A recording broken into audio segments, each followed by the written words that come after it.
So I'm really pleased to be joined by Iyad El-Baghdadi. Iyad is a Palestinian Norwegian co-author of the Middle East Crisis Factory and someone I've just consistently learned a tremendous amount from just by reading his social media feed about Palestine, Israel, but also just more generally about regional dynamics in the Middle East as well. And I was particularly been struck by his commentary on the revolution in Syria. So Iyad, thank you so much for taking a few minutes to chat.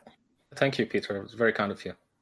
So one of the things that I notice and really value, Iyad, often about your commentary is you not only comment on events as they unfold, but you also comment on the way in which you think sometimes Western media discourse is misunderstanding or misframing things. And I've noticed that you've been making that observation about the way you think that U.S. and other Western discourse has evolved around the fall of the Assad regime, which is generally depicting this as a kind of a great triumph for Israel, for the United States, a great defeat for Iran and the axis of resistance.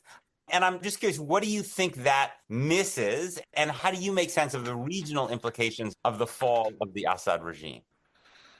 Yeah, there's a lot to unpack there. I guess the first thing we have to acknowledge is just how huge this is.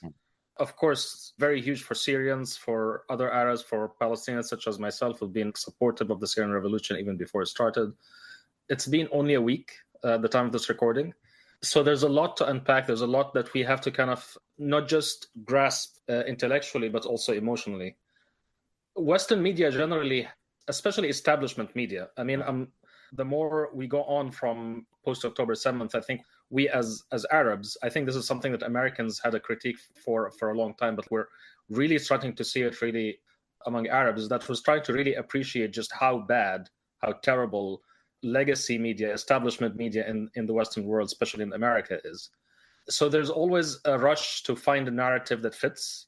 There's always a rush to simplify narratives in a way which serves certain political interests. And so you can see, for example, especially in the United States, where you have basically Republicans and Democrats, there will be a simplification of narrative on both sides. And both sides would lack nuance. And unfortunately, that would filter also into a whole network of influencers who would basically just be repeating that. It's been several years that I have kind of unplugged from what Western commentators say anyway. Sometimes you would see it on your timeline and you're like, okay, maybe we should just say a word or two about this.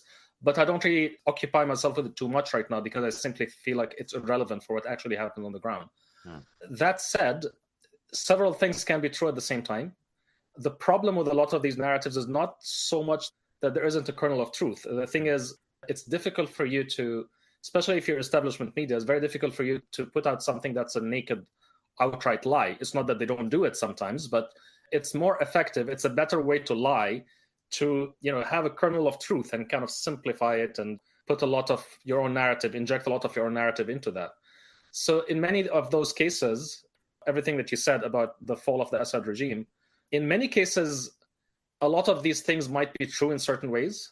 It's just really the oversimplification and the tendency to prioritize or to privilege the Western commentator himself or the Western power, the sovereign power which he or she serves, over what it means to the natives themselves, the people who actually drove the events themselves, and who will, eventually be driving events from here and who would be living with the consequences.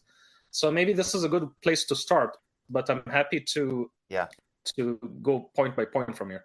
Yeah, thank you for that. So let's start with just where you ended off.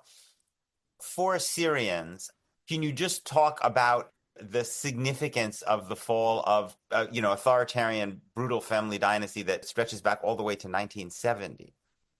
It cannot be overstated, really. It's more than 50 years, over 50 years. So like the majority of Syrians who I know have never known anything other than this regime. And it's a especially brutal regime that has used these narratives about being anti-imperialist, being pro-Palestine, being anti-Western, but also this narrative of being a secular regime, being a regime which is opposed to Islamic extremism, etc., even though we know throughout their history that they actually instrumentalized and in ways created many of these trends. An interesting historical point here that the people can see, which is that the change of the flag. It might be useful for people to understand that the flag that is used by the Syrian revolution is actually Syria's first post-independence flag when they got rid of French colonialists. So this is the first flag of Free Syria that has flown. The fact that the Syrian uprising, really starting from 2011 or 2012, adopted this flag tells you a little bit about how they feel about this regime. They feel that this regime was an occupation. It was an occupation of their country. And they adopted an independence flag to say that we're now independent for the first time. So for them, this is really about self-determination. I mean, a lot of the time we don't really think of it this way.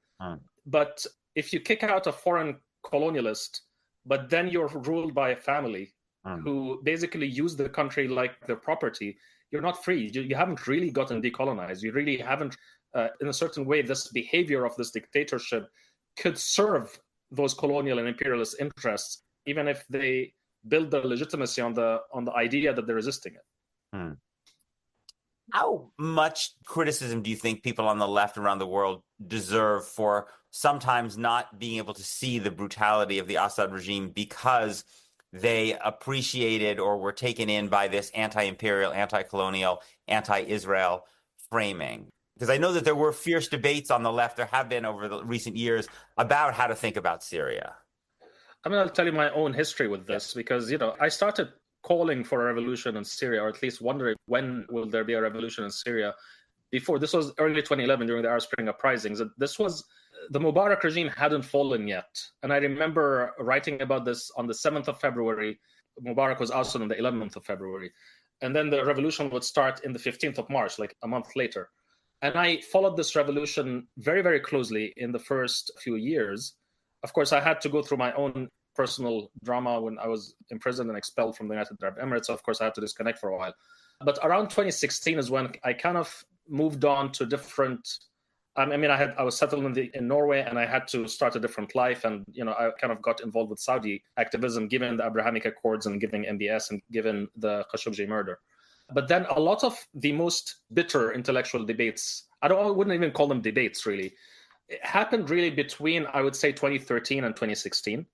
And this is when the uprising in Syria turned into a civil war.